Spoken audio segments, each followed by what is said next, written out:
దేవునికి మహిమ చెల్లిస్తున్నాను.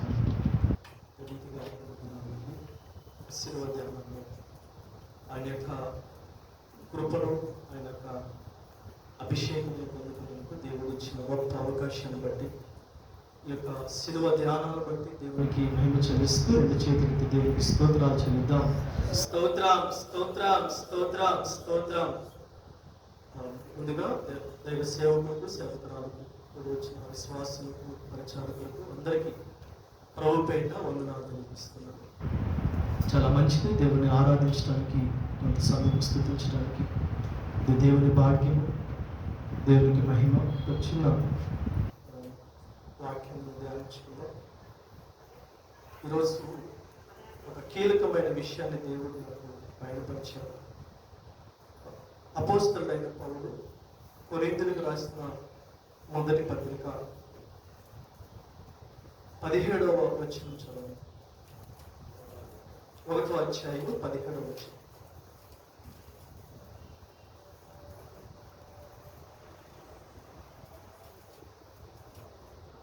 చదవండి, పెద్దగా చదవండి.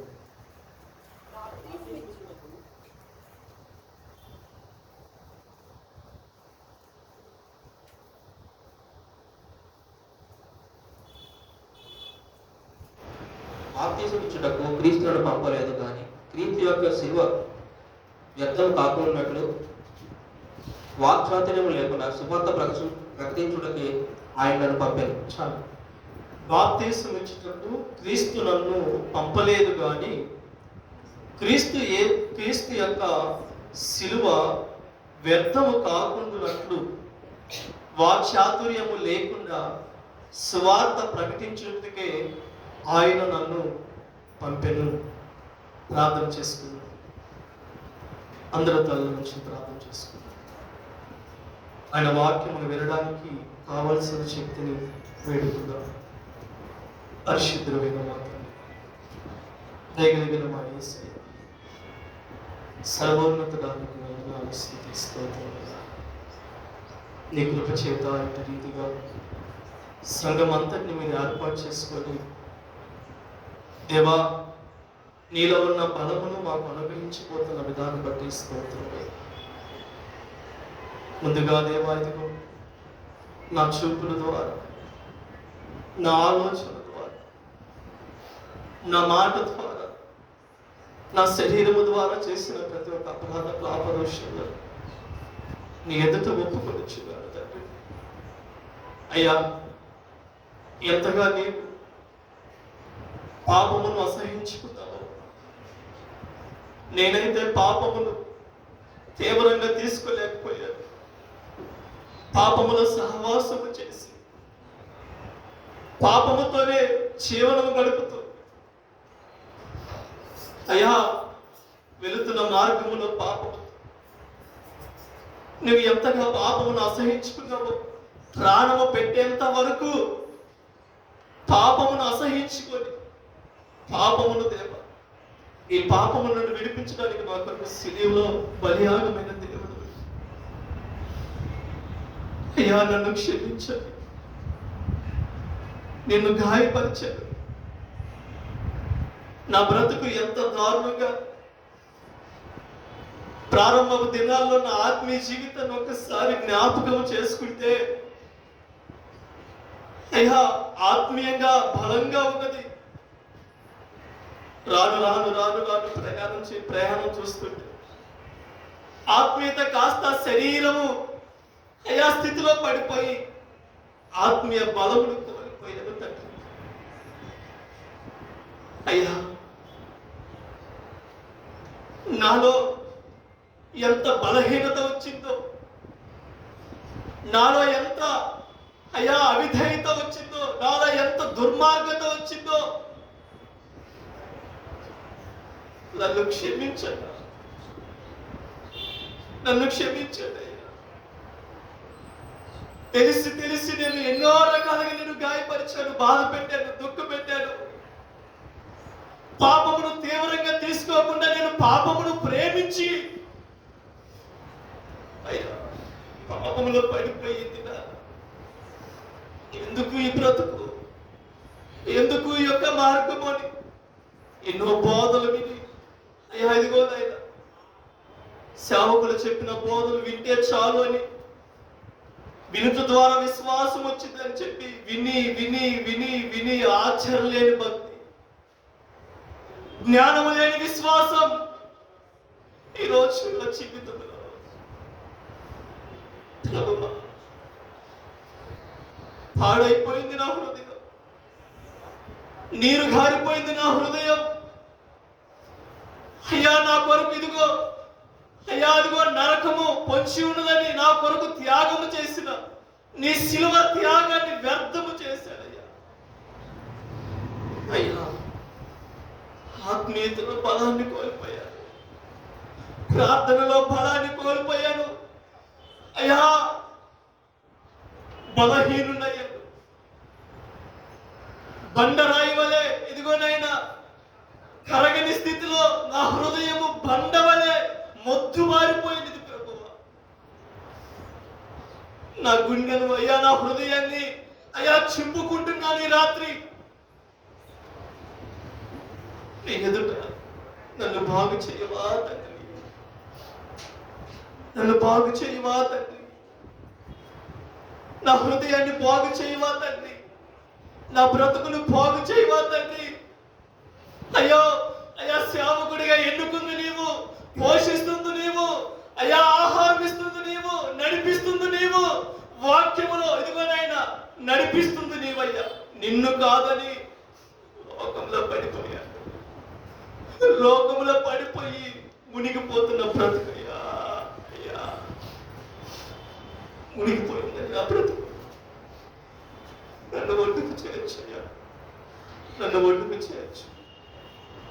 పాపములో లేవలేని స్థితిలో నేనున్నాను, పాపములో పడిపోయిన స్థితిలో నేనున్నాను. ఆ ఏముందిలే దేవుని కృప, ఈ ఒక్కసారికే కదా, ఈ ఒక్కసారికే కదా దేవుని కృప ఉందిలే, నిన్నటికి రేపటికి ఈ రోజుకి దేవుని యొక్క రక్తమును కార్చాడులే అని. ఆ ఒక్కసారి చేస్తే ఏముందిలే, నేను మళ్ళా పాపంలో పడిపోయి పడిపోయి పడిపోయి లేవలేని స్థితి నా ఆత్మీయ జీవితం, అశ్రద్ధ లేని జీవితం, అయ్యా ఇదిగోనైనా శక్తి లేని జీవితం. ఈ రోజు ఒకసారి దర్శించు ప్రభు, నీవు మాట్లాడితే నా బ్రతుకు మారింది కదా, నీవు శక్తినిస్తే బలమైన ఆత్మతో నడుస్తాను కదా, నీ మర్మం ఏంటో తెలుసుకుంటాను కదా, నీ క్షేమం ఏంటో నేను తెలుసుకుంటాను కదా, నా మార్గం ఏంటో తెలుసుకుంటాను కదా, భయభక్తులతో జీవిస్తాను కదా. అయ్యా ఇదిగో నీ గాయంలో స్వస్థత ఉన్నది అన్నావు కదా. నా ఆత్మీయ జీవితానికి కుష్టు రోగము పట్టుకుంది, నా శరీరానికి కుష్టు రోగము పట్టుకుంది. శిలువలో నీ హస్తం ఒక్కసారి నా మీద పెడితే బాగుపడతానయ్యా, బాగుపడతానయ్యా. నన్ను బాగు చేయవా, నా ఆత్మీయ జీవితాన్ని బాగు చేయవా, నా ప్రార్థన జీవితాన్ని బాగు చేయవా.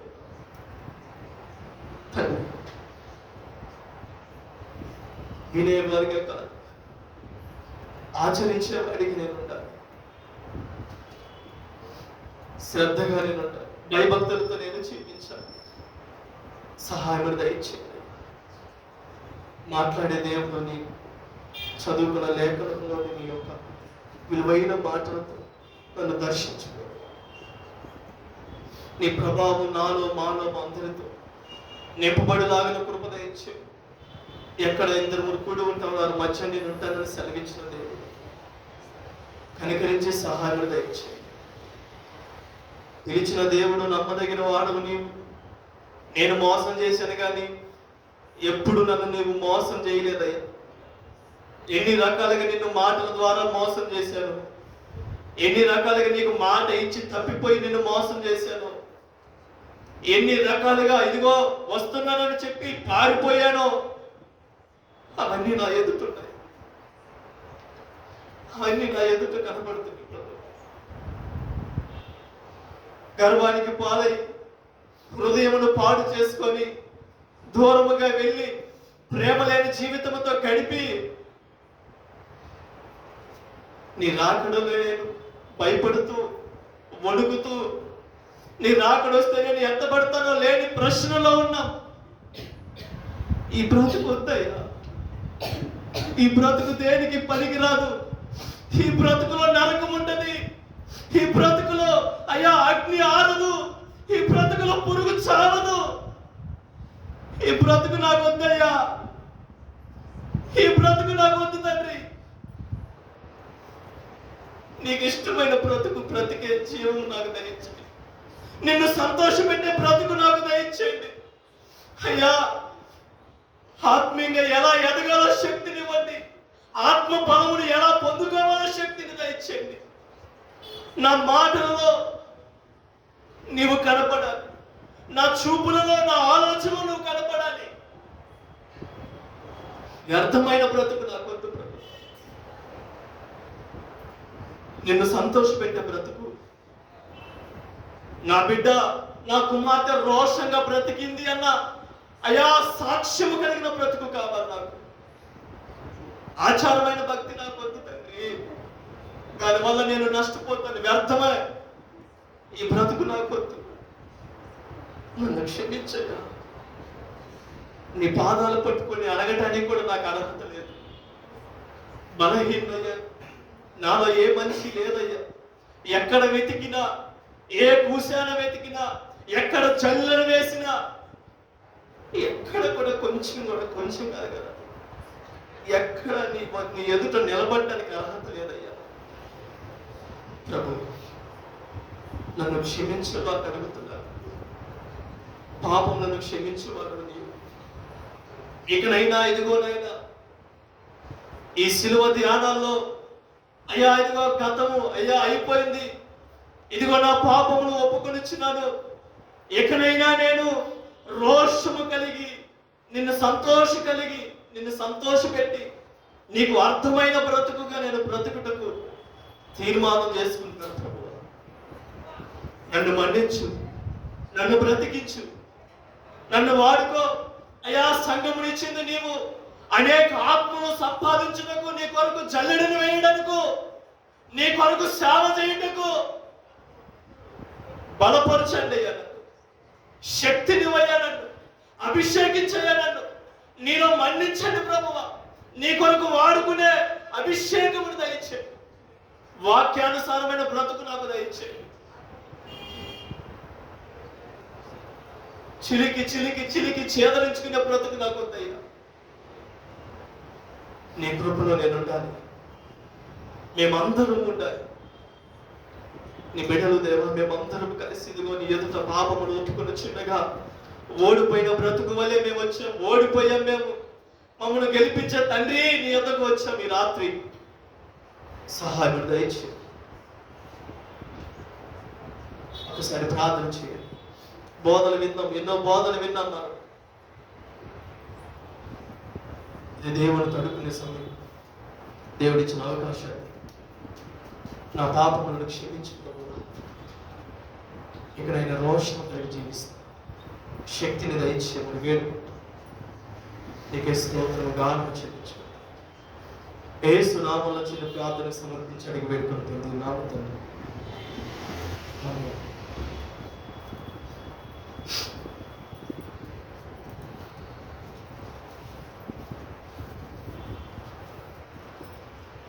దేవుని నామానికి మనం చెల్లిస్తున్నాను. ఒక వాక్యంలోకి వెళ్ళాలి. చదువుకున్న లేఖనము ఒక కీలకమైన విషయాన్ని దేవుడు నాకు బయలుపరిచాడు. ఆ విషయాన్ని మీరు జ్ఞాపించాలని చెప్పి ఆలోచన కలిగి ఉన్నాను. మీరు ఒకసారి చదువుతాను. అందరూ శ్రద్ధగా ఆలకించండి. ఎక్కువ సమయం తీసుకుంటారు. బాప్తీసం ఇచ్చుటకు క్రీస్తు నన్ను పంపలేదు కానీ క్రీస్తు యొక్క శిలువ వ్యర్థము కాకుండానట్లు వాక్చాతుర్యము లేకుండా స్వార్థ ప్రకటించుటకే ఆయన నన్ను పంపెను.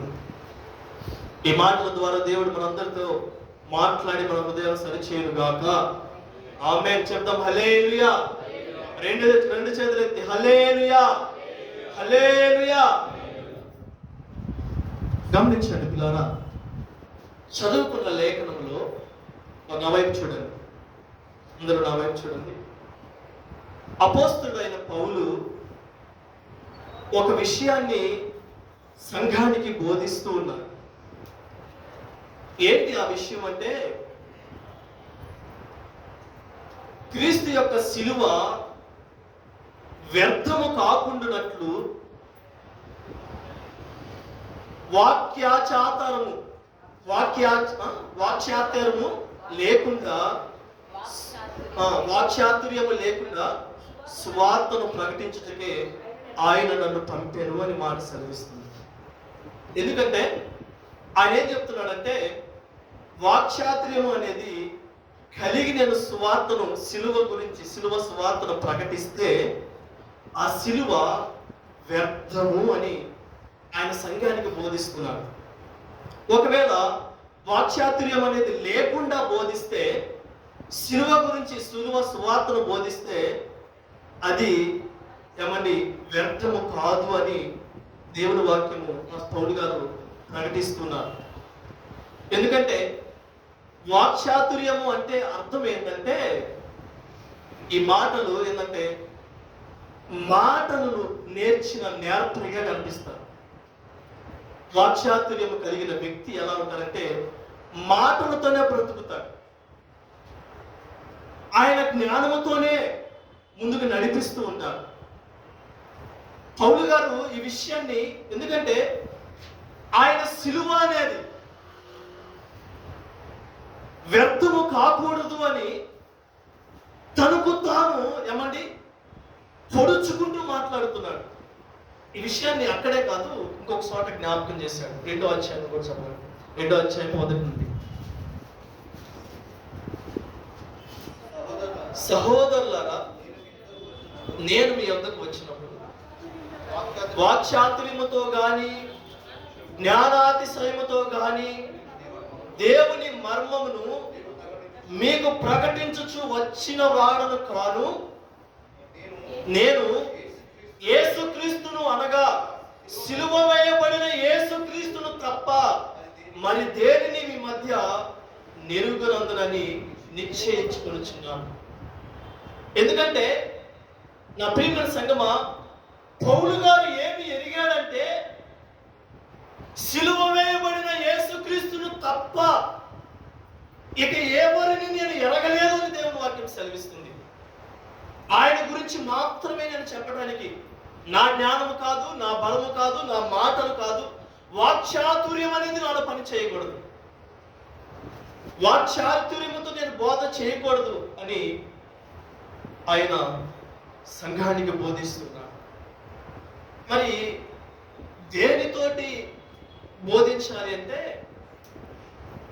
వాక్ శక్తితోటి బోధిస్తే ఏమండి ఆ సిలువ అనేది వ్యర్థము కాదు. ఇక్కడ గమనించాల్సింది ఏంటంటే, వాక్చాతుర్యము వేరు, వాక్ శక్తి వేరు. వాక్చాతుర్యం అంటే, నా ప్రియమైన సంగమా, ఈ యొక్క వాక్ శక్తి గురించి ఒకసారి జ్ఞాపకం చేస్తాను. అపోస్తల కార్యములు 2వ అధ్యాయంలో మీకు తెలిసిందే, ఆ మేడగదిలో వారందరూ పరిశుద్ధాత్ముని ద్వారా అభిషేకించబడి ఏమండి అన్య భాషలతోటి దేవుణ్ణి మహిమపరిచెను అని అక్కడ మనకి జ్ఞాపకం చేస్తూ ఉంటారు. ఆ యొక్క సందర్భంలో పేతురు గారు నిలబడి, పేతురు గారు ఉండి ఒక ప్రసంగాన్ని చేస్తాడు. ఏంటి ఆ ప్రసంగం అంటే, నిలబడి ఎలా ప్రసంగం చేసినంటే ఏదో వాక్చాతుర్యముతో చేసిన ప్రసంగం కాదు అది. వాక్చాతుర్యముతో, తన జ్ఞానముతోటి చేసిన ప్రసంగము కాదు. ఆత్మ వారికి వాక్ శక్తి అనుగ్రహించిన కొలది వారు అన్య భాషలతోటి దేవుణ్ణి మహిమ పరిచయం మాట ఉంటుంది. 4వ వచనంలో చదవండి అన్నమాట.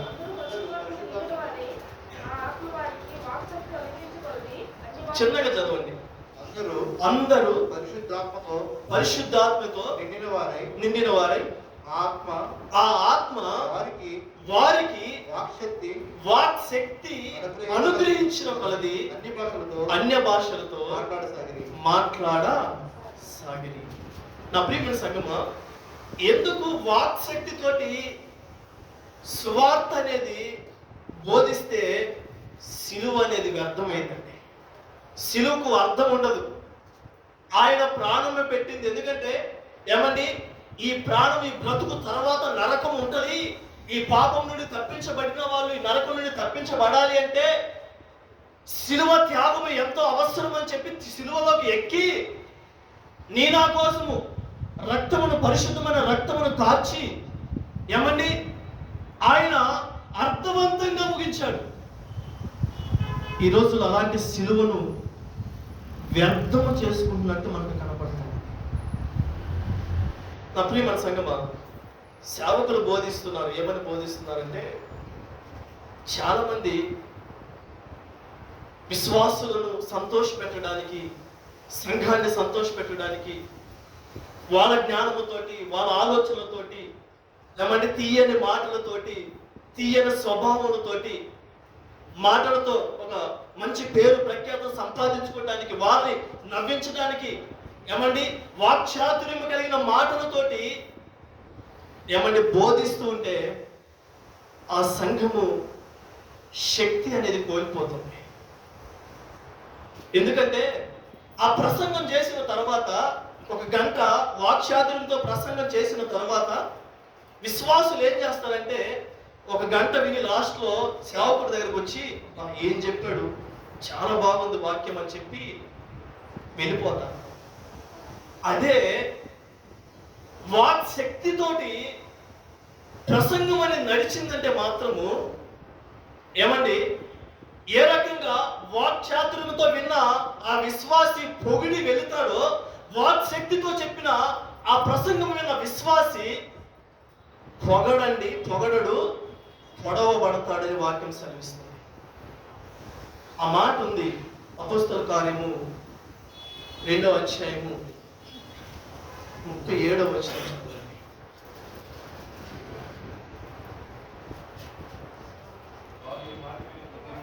వారు ఈ మాట విని హృదయము నొచ్చుకొని, ఫుట్నోట్లో ఉంటుంది చూడండి, ఫుట్నోట్లు ఏముంది, పొడవబడి. ఎవరి ఆ మాటలు? ఏమండి, పేతురు గారు వాక్ శక్తితోటి ప్రసంగిస్తూ ఉన్నాడు. ఏమని? సహోదరులారా, మీరు సిలువ వేశారు కదా, ఆ సిలువ వేసిన యేసును, ప్రభువు యేసుక్రీస్తును దేవుడే ప్రభువుగాను క్రీస్తుగాను నియమించాడు అని వాక్ శక్తితోటి పేతురు గారు ప్రసంగిస్తూ ఉన్నాడండి. ఆయన శరీరము పాడవలేదు, ఆయన ఏమండి సమాధి ముయ్యబడలేదు, మరణము ఆయనను జయించలేకపోయింది. ఏవేళ ప్రవక్త ద్వారా ఏదైతే ఏమండి వాగ్దానము చేయబడిందో అది నెరవేర్చబడిందని చెప్పి ఏమండి వాక్ శక్తితోటి సంఘానికి, అక్కడ ఉన్న ప్రజలకు బోధిస్తున్నట్టు మనం గమనిస్తాం. ఎందుకంటే వాక్చాతుర్యంతో బోధించిన సంఘము విని వెళ్ళిపోయే సంఘం. వాక్ శక్తితో బోధించే ఆ ప్రసంగము పొగడటం కాదు కానీ పొడవబడి అక్కడే ఉండి మేము ఏం చెయ్యాలి అని అడిగే ప్రసంగం అది. ఈరోజు నేను జ్ఞాపకం చేయవలసింది ఏంటంటే, కొన్ని విషయాలను బట్టి కొంతమంది వ్యక్తుల ద్వారా ఈ సిలువ అనేది వ్యర్థమవుతూ ఉందండి. సిలువ అనేది వ్యర్థముగా అవుతుంది. ఎందుకంటే ఆయన వ్యర్థముగా పెట్టలేదు సిలువ. కొంతమంది ఆలోచన ద్వారా ఏదైతే సిలువ పెట్టాడో అది వ్యర్థముగా అయిపోతుంది. పౌలు గారు అంటారు, నేను వ్యర్థము చేయడానికి రాలేదు సిలువను అర్థవంతంగా బోధించడానికి, సిలువను సాదృశ్యముగా, సిలువలో ఉన్న యేసును బోధించడానికి వచ్చాను అని చెప్పి మాట్లాడుతున్నాడు. 3 విషయాలు ఏంటంటే, మొదటి విషయం ఏంటంటే, ఈ పౌలు గారు, ఈ యొక్క అపోస్తల పేతురు గారు బోధిస్తుంటే అక్కడ ఉన్న ప్రజలు, చదవండి అక్కడ నుండి 37 నుంచి. పెద్దగా చదవండి. మైక్ తీసుకొని చదవండి. మైక్ తీసుకొని చదవండి.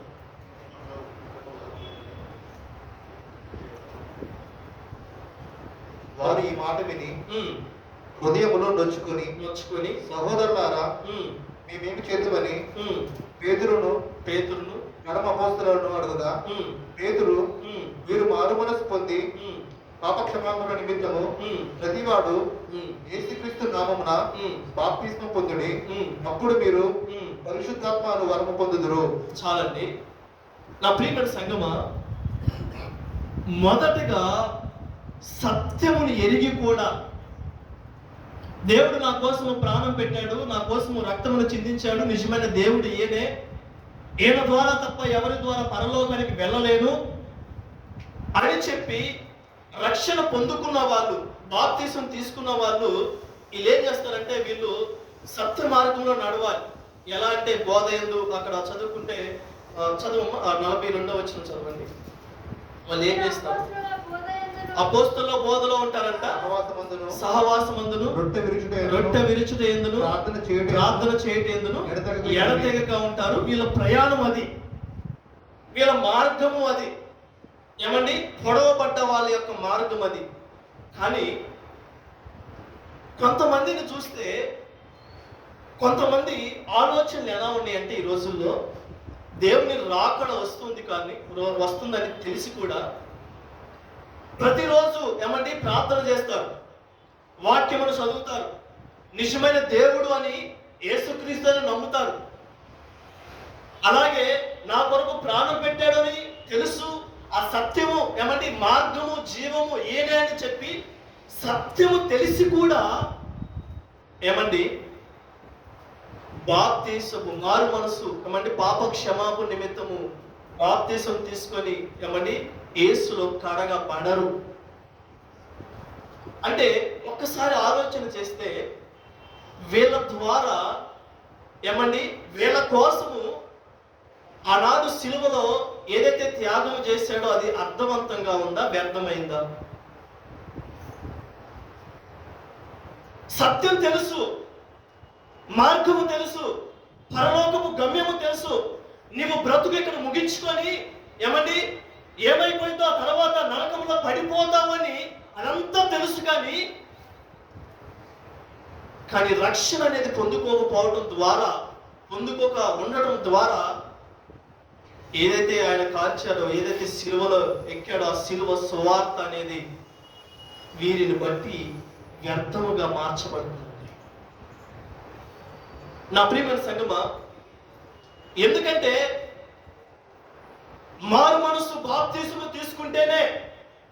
తీసుకొని పాప క్షమాపణ నిమిత్తము ఏమండి రక్షణ పొందుకొని బాప్తీసం తీసుకొని ఆయన నడుస్తూ ఉంటే, సత్య మార్గములో ఆయన యొక్క ప్రభు బలలో బోధలో మనం ప్రయాణం కొనసాగిస్తూ ఉంటే అది వారి జీవితంలో సిలువ అనేది వ్యర్థము కాదు.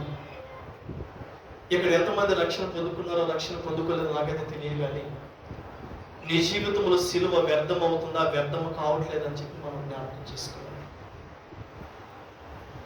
రక్షణ ఏమండి బోధ, ఏ బోధలో ఉన్నావు, ఏ అపోస్తల బోధలో నువ్వు ఉన్నావు, ఏ రొట్టె విరుచుటలో నువ్వు ఆసక్తి కలిగి ఉన్నావా, సహవాసమందు నువ్వు సరిగా ఒక మార్గంలో నడుస్తున్నావా, ఇలాంటి మార్గంలో తప్పిపోతున్నావు అంటే మాత్రం నిన్ను బట్టి సిలువ అనేది వ్యర్థముగా కనబడింది. నా ప్రియమైన సంగమా, మొదటి విషయం ఏంటంటే సత్యము ఎరిగి కూడా, బోధలు విని కూడా, ప్రార్థనలకు వచ్చి కూడా ఏమండి ఆ యొక్క పరలోకము గురించి ఆలోచన లేకుండా, నరకము గురించి ఆలోచన లేకుండా ఈ మనుగడను సాగిస్తూ ఉంటే మాత్రం ఆ సిలువ సువార్త అనేది వ్యర్థముగా కనబడుతూ ఉందండి. పౌలు గారు దీన్ని బట్టే సంఘానికి బోధిస్తున్నారు. నా ప్రియమైన సంగమా, సిలువను నువ్వు వ్యర్థం చేసుకోవద్దు. సిలువను ఏమండి వ్యర్థం చేసుకుంటే నరకంలో పడిపోతాం. రెండో విషయం ఏంటంటే, ఎవరిని బట్టి ఈ సిలువ వ్యర్థం అవుతుంది అంటే, ఈ యొక్క పేతురు గారు ఏమండి సంఘానికి బోధించడానికి ఆయన పూనుకున్నాడు, వాక్యాన్ని నేర్చుకున్నాడు, వాక్ శక్తితో నడిపించబడుతున్నాడు. వాక్ శక్తితో ఏమండి ప్రార్థన చేసుకొని కనిపెట్టుకొని పొందుకున్నాడు. అనేక సంవత్సరాల నుండి ప్రార్థనకు వస్తూ వాక్యముతో నడిపించబడుతున్న ఈ యొక్క కొంతమంది బిడ్డలు ఏం చేయాలంటే, ఎవరి కోసమైతే సిలువలో ఆయన త్యాగం చేశారో, ఆ వాక్యము కోసము, ఆ సిలువ వాక్యము కోసం ఎదురు చూస్తున్నారో, వారి కోసము అవకాశం ఉన్నా ఏమండి ఆ బోధను, సిలువ వార్తను వారి యొద్దకు చేర్చకపోతే వారిని బట్టి సిలువ అనేది వ్యర్థముగా కనపడిందండి. అవకాశం ఉన్నా కానీ సిలువ సువార్తను ప్రకటించకపోతే ఏమండి ఆ ప్రకటించని వాడిని బట్టి, ప్రకటించకపోయిన ఆ వ్యక్తిని బట్టి సిలువ అనేది వారి జీవితంలో వ్యర్థముగా కనపడిందండి. మీకు అర్థం కావాలంటే ఒక విషయం చెప్తాను, ఎగ్జాంపుల్ చెప్తాను. ఏంటంటే సంఘంలో మీరందరూ ఉపవాసాలు ఉండి ఎక్కడ ఉన్నారు, ఉపవాసం ఉండి ప్రార్థన చేసుకుంటూ ఉన్నారు. నేను ఒక చోట ఏం చేశానంటే, మధ్యలో నేను ఉండి ఒక చోట ఉండి సంఘంలో బిడ్డలందరూ ఆహారం లేక కడుపుతోటి ఆకలితో ఉన్నారు కాబట్టి మీ అందరి కోసం నేను ఒక చోట ఒక కింట ఆహారాన్ని ప్రిపేర్ చేశాను. ఒక చోట ఏం చేశానంటే ఆహారం అక్కడ తయారు చేశాను. మీరందరూ ఇక్కడ ఆకలితో ఉన్నారు, మీరు ఎక్కడున్నారు? ఆహారం అక్కడ ఉంది, మధ్యలో నేనున్నాను. కూటమి అయిపోయిన తర్వాత ఏం చేయాలి? మీ అందరికి పంక్తుల ద్వారా కూర్చోబెట్టి ఏమండి ఆహారాన్ని నేను సిద్ధపరచడానికి ఏమండి తీసుకొచ్చి ఆహారాన్ని మీకు పెడితే ఆహారాన్ని తిని మీరు తృప్తిపడి ఏమండి సంతోషంగా ఉంటారు. ఒకవేళ మధ్యలో ఉన్న నేను ఈ ఆహారాన్ని మీకు పెట్టకుండా దాన్ని అక్కడే వదిలేస్తే మాత్రం ఏమండి వండిన ఆహారము వ్యర్థమైద్దా, వ్యర్థం కాదా? నేను మీకు ఆహారం తీసుకొస్తే వండిన దానికి ఒక వ్యర్థం కాకుండా ఉంటది. అది పాడవకుండా ఏమంటే స్మెల్ రాకుండా ఉంటది. ఎందుకంటే తీసుకొచ్చి మీకు పెడితే ఒకవేళ పెట్టలేదనుకో, దీన్ని పోల్చుకుంటే ఏమండి ఆ ఆహారాన్ని సిలువతో పోల్చుకుంటే, ఈ వ్యక్తులను మారు మనసు లేని బిడ్డలు అన్య జనాంగంతో పోల్చుకుంటే, మధ్యలో ఉన్న నువ్వు నేను పోల్చుకుంటే, నా ప్రియమైన సంగమా, పెట్టలేని నీవు వారికి సిలువ సువార్తను ప్రకటించకపోతే నిన్ను బట్టి నన్ను బట్టి అది సిలువ అనేది వ్యర్థంగా ఉంటుందా, అర్థవంతంగా ఉంటుందా? వ్యర్థముగా ఉంటుంది. ఎందుకంటే ఈ రోజుల్లో నా ప్రియమైన సంగమా, ఏముందిలే ఉద్యోగంలో ఏమండి, ఉద్యోగంలో ఉన్నప్పుడు లేదా కొన్ని పరిస్థితుల్లో ఉన్నప్పుడు ఆ ఏముందిలే, చెప్పకపోతే ఏముందిలే, దేవుని సువార్తను ప్రకటించకపోతే ఏముందిలే అన్న ఆలోచన అనేది కనపట్టలేదు ఈ రోజుల్లో. నా బ్రతుకు బాగుంటే చాలే, నా జీవితము బాగుంటే చాలే అని చెప్పి తన జీవితంలో ఏమండి ప్రకటించవలసిన సిలువ ఏమండి ప్రకటించకపోవడం వల్ల మన జీవితంలో సిలువ అనేది అర్థవంతంగా ఉండట్లేదు. దేవుడు సువార్త ప్రకటిస్తుంది అంటే సకల జనులకు సువార్త మీరు ప్రకటించండి అని వాక్యం సెలవిస్తుంది. బోధకులుగా మీరు ఎక్కడ ఉంటున్నారు, సేవకులుగా ఎక్కడ ఉంటున్నారు, కానీ సమాజంలోకి దేవుడు పంపిస్తుంది ఎవరినండి? ఉద్యోగంలో మనం చేసే పరిస్థితుల్లో గ్రామాలకి ఎవరిని పంపిస్తుంది? నీ సాక్ష్యాన్ని పంపిస్తుంది. నీ సాక్ష్యమే సిలువకు అర్థవంతంగా లేనప్పుడు ఏమండి నిన్ను బట్టి వాళ్ళు ఎలా మారుతారు? ఒకవేళ నరకంలో పడిపోతుంటే వాళ్ళకి కావలసిన నీవు వండి పెట్టిన దేవుడు సిలువ ఆహారమును తీసుకుని వాళ్ళకి పెడితే నరకం నుండి తప్పించబడతారు కదా ఏమండి, పరలోకపు మార్గంలో తిరగబడతారు కదా. ఆ మార్గంలో తిప్పకపోవటం, మార్గంలో సిలువ యొక్క ఏమండి సువార్తను ప్రకటించకపోవటం ద్వారా అది అర్థవంతంగా ఉండట్లేదు. పౌలు గారు అదే ఏడుస్తున్నారు. నా జీవితంలో నేను నా శక్తితో కాదు, నా బలముతో కాదు. మనమైతే మన మాటలతో చెప్తే ఎవరు వినరండి, మన ఆలోచనలు చెప్తే ఎవరు వినరు.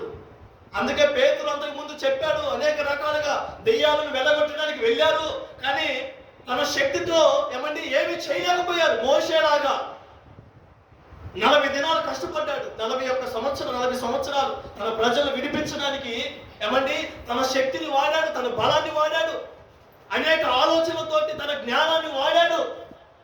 తన ప్రజలను విడిపించలేకపోయాడండి. ఎప్పుడైతే వాక్ శక్తి, దేవుని శక్తి, అభిషేకమైన శక్తి మోషేలో నింపబడిందో, కనిపెట్టుకొని ప్రార్థన చేసుకొని దేవుని పాదాలు పట్టుకొని వెంబడించి వాడాడో, ఆ శక్తిని వాడాడో, తన జీవితంలో సిలువ అనేది అర్థవంతంగా పనిచేసింది.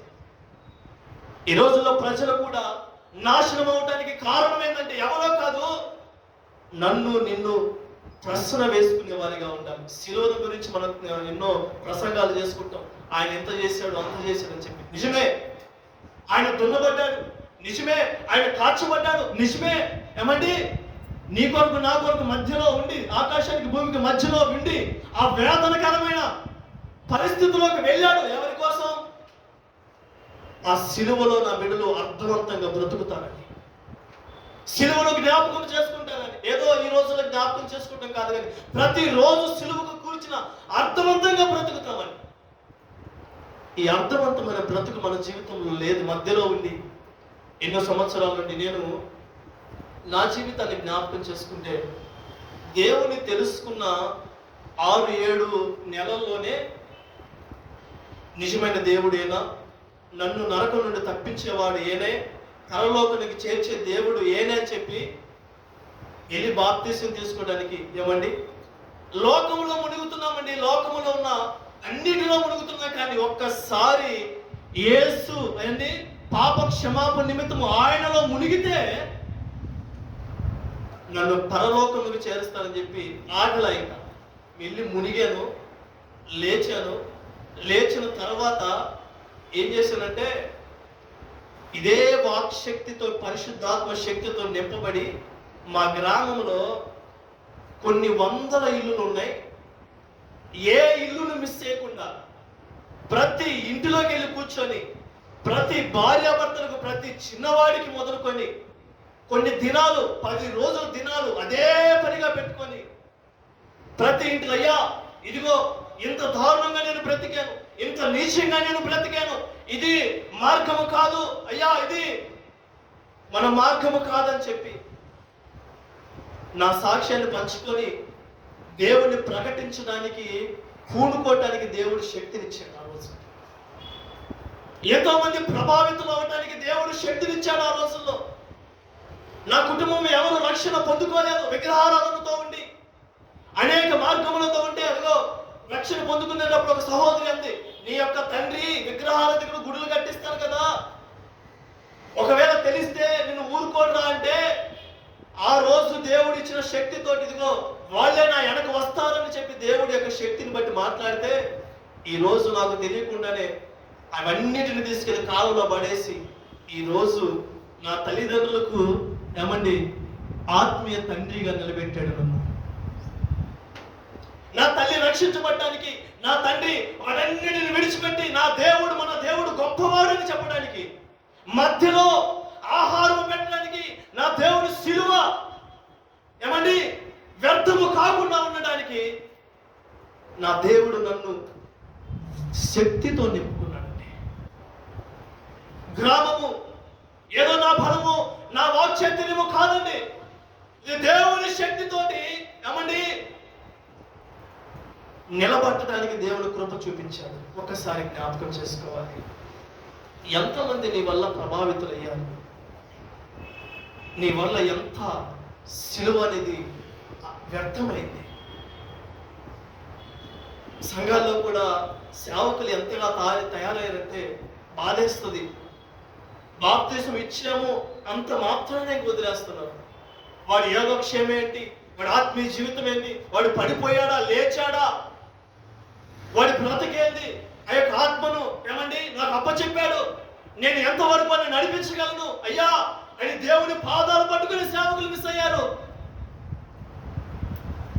ఇప్పటికీ కూడా నేను దేవుని కృపను బట్టి ఎవరికైతే దేవుని ప్రకటించడానికి ప్రతి అవసరమైతే వాళ్ళ దగ్గరికి వెళ్ళి ఫోన్లు చేసి ఒకే మాట చెప్తాను, ఆత్మీయ జీవితం ఎట్టుందిరా, ప్రార్థన జీవితం ఎట్టుందిరా, ఒకసారి ప్రభుతో గడుపుతున్నావా, సరిచేయబడుతున్నావా, జాగ్రత్తగా ఉండి ఏ మాటలు హెచ్చరించుకోవాలండి. అది మన బాధ్యత, మన బిడ్డలకు ఇచ్చిన అదిగమండి మనకిచ్చిన బాధ్యత ఇది.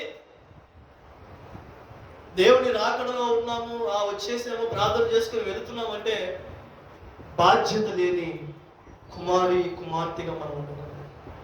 అట్లా ఉంటే నా ప్రియమైన సంగమా, వెసులుబాటు ఉండి కూడా స్వార్థ యేసు శిలువ స్వార్థను ప్రకటించకపోతే ఏమండి దాన్ని బట్టి ఇలాంటి వారిని బట్టి శిలువ అనేది వ్యర్థమవుద్ది అని దేవుని వాక్యం సెలవిస్తుంది. మూడో విషయం ఏంటంటే ఆ యొక్క రోమా పత్రిక చదవండి. రోమా పత్రిక ఒక వాక్యం చూపిస్తాను. రోమా పత్రిక 10వ అధ్యాయం రెండో విషయము. రోమా పత్రిక 10వ అధ్యాయం 9 నుండి చదవండి.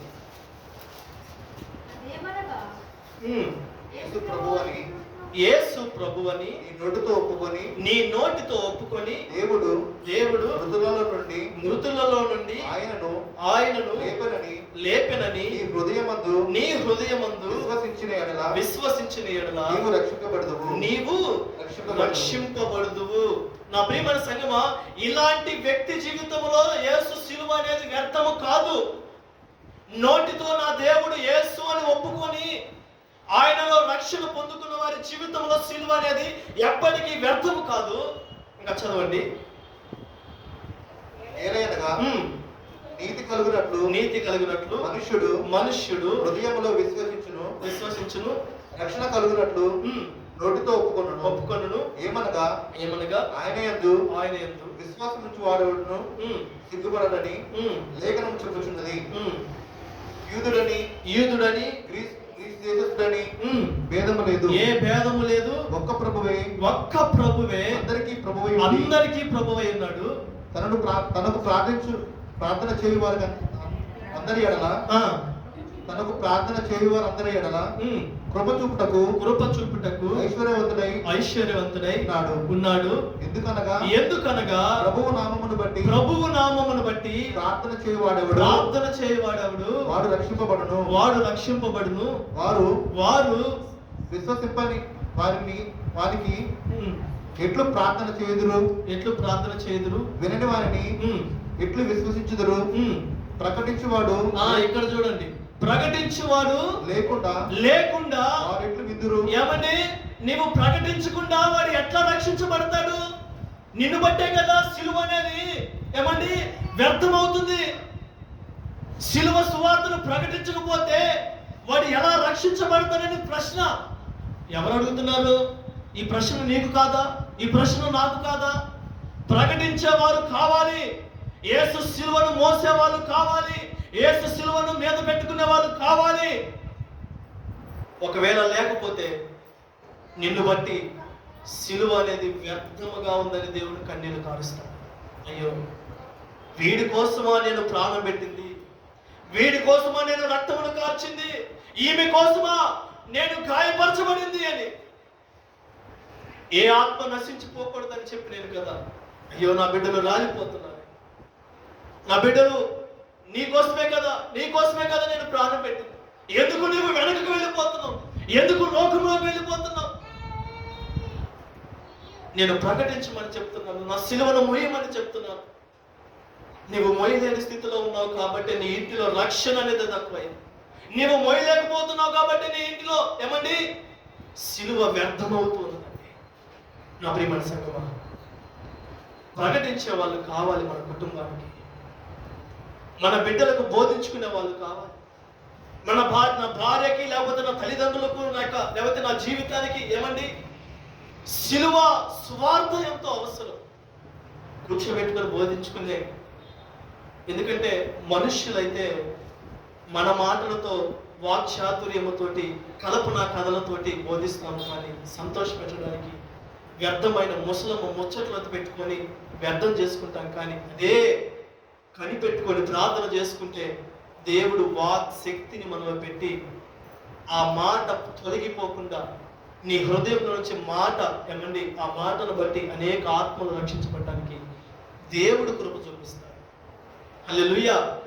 మూడో విషయము ఎవరిని బట్టి అంటే, లోకములో ఏమండి రక్షణని పొందుకొని మారు మనసు పొందుకొని కూడా దేవుని రుచి చూసి ఏమండి, ఎందుకంటే దేవుడి యొక్క ఉద్దేశం ఏంటంటే ఈ యొక్క పాపము జీవితంలో నుండి, ఈ యొక్క లోకపు జీవితంలో నుండి మంచి మనస్సాక్షి కలిగి నేను ఆ బిడ్డలను కాపాడాలి అని చెప్పి ఏమండి మారు మనసు బాప్తిసము పొందుకొని లోకములో నుండి విడిపించబడి ఏమండి పందుల గుంపులో నుండి ఈ యొక్క గొర్రెల మందలోనికి ఏమండి తీసుకొచ్చాను.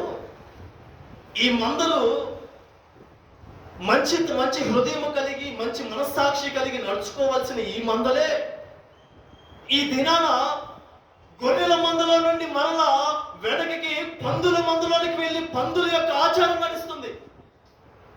పందుల యొక్క ఆలోచన, పందులు దొరికినట్టుగా ఏమండి మరలా లోకములో పడి ఏమండి చెడ్డ ఆలోచనలతోటి ఏముంది ఒక్కసారి చేస్తే పాపం అని చెప్పి మనకి వెనక్కి తిరిగి రాకుండా కుక్క తన వాంతి ఎలా తింటుంది. ఎందుకంటే కుక్క ఏం చేసిందంటే ఒక ఆహారము ఆత్రంగా కడుపు నిండా తిని అది అరాయించుకోలేక కక్కిద్ది. కక్కి కొంచెంసేపు ఉండి తర్వాత ఏం చేసింది, దాన్నే మరలా ప్రశాంతంగా తినిద్ది. ఈ మాట అంటున్నా కానీ ఈరోజు మనిషి కూడా అలానే ఉన్నాడు. నా ప్రియమైన సంగమా, వీరిని బట్టే నీకోసమే కదా సిలువ త్యాగము చేసింది. ఎందుకు? మరలా నువ్వు వెనక్కి తిరగకూడదు, నీ ప్రయాణము ముందుకు వెళ్ళాలి, నీ బ్రతుకు ముందుకు వెళ్ళాలి, నీ జీవితము ముందుకు వెళ్ళాలి, సాక్ష్యం జీవితం కలిగి ఉండాలని చెప్పి నీ కోసము ఆయన సిలువను ఏమండి భరిస్తే మరలా తెలిసి మాటల ద్వారా, చూపుల ద్వారా, ఆలోచనల ద్వారా ఆయన గాయపరుస్తూ, ఆయన దుఃఖ పెడుతూ, బాధ పెడుతూ, సాక్ష్యంను పోగొట్టుకొని సంఘములో ఏమండి సాక్ష్యం అనేది ఉండకుండా మరలా కుక్క తన వాంతికి పందుల్లో మరలా వెనక్కి తిరిగి వెళ్ళిన ద్వారా నీ వల్ల, నా వల్ల, అలాంటి జీవితాల వల్ల ఆనాడు చేసిన సిలువ అనేది ఈరోజు వ్యర్థం అవుతుందని దేవుని వాక్యం సెలవిస్తుంది. నా ప్రియమైన సంఘం, ఎందుకంటే మన బ్రతుకులు పరలోకంలో ఉండాలి. ఆయన మేఘారుడై వస్తున్నాడు, ఏ ఆత్మ నశించిపోకూడదు అని చెప్పి సంఘముగా అందరూ ఏమండి ఎత్తబడే సంఘముగా ఉండాలి తప్ప విడవబడే సంఘముగా ఉండకూడదు అని ఆయన సిలువలో ఏమంటే రక్తమును కారిస్తే ఈరోజు ఎలా ఉంది అంటే చిన్న చిన్న వాటికి చూపులతోటి పాపమును ప్రేమించి పాపమును ఏమండి ఆయన ప్రాణం పెట్టి పాపమును ద్వేషిస్తే మనం ఇంకనూ పాపమును ప్రేమిస్తూ దానితో సహవాసము చేస్తూ పాపములోని అక్కడక్కడే తిరిగి కంపు కొట్టుకుంటూ సిలువను వ్యర్థము చేసుకున్న బ్రతుకులండి.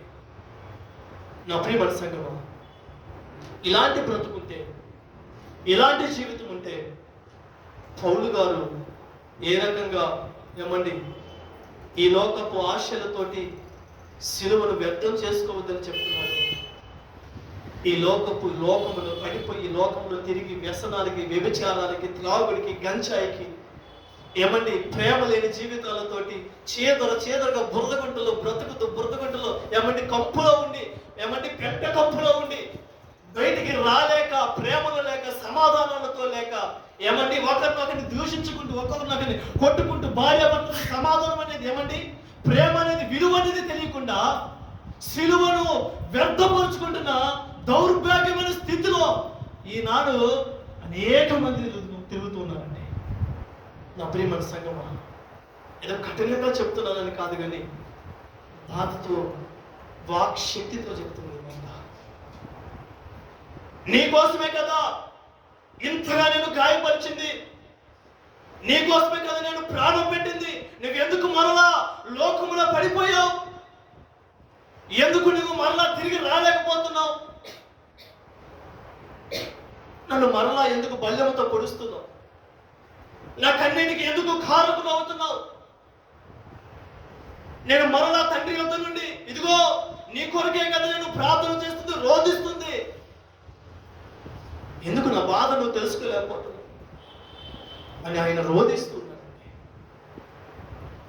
నా ప్రియమైన సంగమం, యేసు శిలువను ఎవరి జీవితంలో అయితే వ్యర్థం చేసుకుంటారో వారి బ్రతుకు అనేది రాకడలో ఆగిపోయిందని వాక్యం సెలవిస్తుంది. శిలువను ధ్యానిస్తున్నప్పుడు ఏదో చదివేసుకొని ఆచారంగా వెళ్ళిపోవడం కాదు, కానీ ఎందుకంటే ఒక మాటను జ్ఞాపకం చేసింది కదా, విశ్వాసి అయితే నాకు అది కావాలి, ఇది కావాలి, అన్ని కావాలి ప్రభువా, నాకు డబ్బులు కావాలి, ఉద్యోగం కావాలి, అన్ని అడుగుతాడు, మంచిదే.